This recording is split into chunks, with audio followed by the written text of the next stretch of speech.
Hello, my dear student. Welcome back on my channel.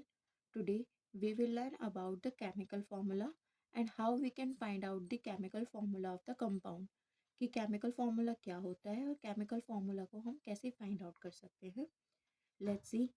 Chemical formula of a compound represent the composition of a molecule of a compound in terms of symbol of element present in it. Means कि chemical formula हमें ये बताता है कि किसी भी compound के अंदर किस कंपोजिशन में कौन सा एलिमेंट प्रेजेंट है, यानी कि किसी एलिमेंट की कितनी अमाउंट प्रेजेंट है किसी भी कंपाउंड के अंदर और कितने एलिमेंट्स प्रेजेंट है, ये बात हमें पता चलती है केमिकल फॉर्मूला से. यही इसकी सिग्निफिकेंस का भी रीज़न है कि केमिकल फॉर्मूला हमें हर कंपाउंड के बारे में कंप्लीट इंफॉर्मेशन देता है. आइए कुछ एग्जांपल्स देखते हैं कि केमिकल फॉर्मूला कैसे फाइंड आउट कर सकते हैं या इससे रिलेटेड क्या क्या स्टेप्स होती हैं. केमिकल फॉर्मूला फाइंड करने के लिए हमें 3 स्टेप्स का आना बहुत ज़्यादा ज़रूरी है. उन बातों का पता होना भी बहुत ज़्यादा ज़रूरी है. फर्स्ट स्टेप में हम क्या करेंगे कि किसी भी एलिमेंट का सिंबल राइट डाउन करेंगे, यानी कि जो एलिमेंट किसी भी कंपाउंड के अंदर प्रेजेंट है हमें उनका सिंबल राइट डाउन करना है. सेकेंड स्टेप में हमें उनकी वैलेंसी लिखनी होती है कि उनकी उन एलिमेंट्स की जो उस कंपाउंड के अंदर प्रेजेंट है उसकी वैलेंसी क्या है. और थर्ड स्टेप में हमें उस सिंबल की, यानी कि एलिमेंट के सिंबल की दूसरे एलिमेंट की वैलेंसी के साथ मल्टीप्लाई करनी होती है. तो केमिकल फॉर्मूला में ये 3 बातें बहुत ज़्यादा इंपॉर्टेंट होती हैं, यानी कि हमें first we have to know the symbol of the element which are present in the compound. Compound के अंदर जो एलिमेंट प्रेजेंट है उसका सिंबल हमें आना चाहिए. सेकेंड मोस्ट इंपॉर्टेंट थिंग कि जो एलिमेंट प्रेजेंट है हमें उसकी वैलेंसी भी पता होनी चाहिए कि उस एलिमेंट की क्या वैलेंसी है, यानी कि कितने नंबर ऑफ इलेक्ट्रॉन्स वो डोनेट कर सकता है या फिर वो गेन कर सकता है. ये बात का पता होना बहुत ज़्यादा इंपॉर्टेंट है. एंड थर्ड स्टेप में हमें क्या करना होता है, क्रॉस मल्टीप्लाई करना होता है सिंबल्स की वैलेंसी के साथ. कुछ एग्जांपल्स हम देखेंगे. फॉर एग्जांपल अगर मैं लूँ सोडियम क्लोराइड, जिसे हम कॉमन सॉल्ट भी कहते हैं, तो सोडियम क्लोराइड के अंदर सोडियम आ रहा है और क्लोराइड आ रहा है. जो टर्म पहले आएगी उस सिंबल को हम पहले लिखेंगे. जैसे सोडियम क्लोराइड में सोडियम पहले आ रहा है तो सोडियम का सिंबल क्या होता है, Na होता है. तो हमने यहाँ पे राइट डाउन कर लिया सोडियम का symbol Na. And after that उसके बाद क्या आ रहा है, chloride. Chloride stands for chlorine. Chlorine का सिंबल होता है Cl. In the second step we have to write down the valency of the elements की हमें वैलेंसी लिखनी होती है. सोडियम की वैलेंसी होती है +1 और क्लोरीन की वैलेंसी होती है -1. अब सोडियम की +1 क्यों है और क्लोरीन की -1 क्यों है, इसके ऊपर ऑलरेडी मैंने वीडियोस बना रखी हैं कैटायन और एनाइन की, आप उनको जाके चेक कर लीजिएगा. हमने उसकी वैलेंसी लिखी. थर्ड स्टेप में हम क्या करेंगे, जो सिंबल है सोडियम का उसकी मल्टीप्लाई करेंगे क्लोरीन की वैलेंसी के साथ. एंड जो क्लोरीन का सिंबल है उसकी मल्टीप्लाई करेंगे हम सोडियम की वैलेंसी के साथ. यानी कि क्रॉस मल्टीप्लाई तभी होगी जब हम सोडियम की क्लोरीन की वैलेंसी के साथ करेंगे और क्लोरीन की सोडियम की वैलेंसी के साथ करेंगे. यही होती है क्रॉस मल्टीप्लाई. तो फिर क्या होगा, सोडियम के साथ चार्ज जाएगा -1 का और क्लोरीन के साथ चार्ज जाएगा +1 का. हम यहाँ पे चार्जेस को रिप्रेजेंट नहीं करते केमिकल फॉर्मूला में. तो Na एंड Cl. Na को लिखने का मतलब है कि एक एटम प्रेजेंट है और Cl को लिखने का अगेन मतलब वही है कि इसका भी एक ही एटम प्रेजेंट है. तो ओवरऑल अगर मैं बात करूं कि सोडियम क्लोराइड के एक मॉलिक्यूल में, जो सोडियम क्लोराइड का एक मॉलिक्यूल है उसके अंदर कितने तो एलिमेंट्स प्रेजेंट है, यानी कि सोडियम प्रेजेंट है एंड क्लोरीन प्रेजेंट है, और साथ ही साथ उनके कितने एटम प्रेजेंट है, सोडियम का कितना एटम प्रेजेंट है और क्लोरीन के कितने एटम प्रेजेंट है.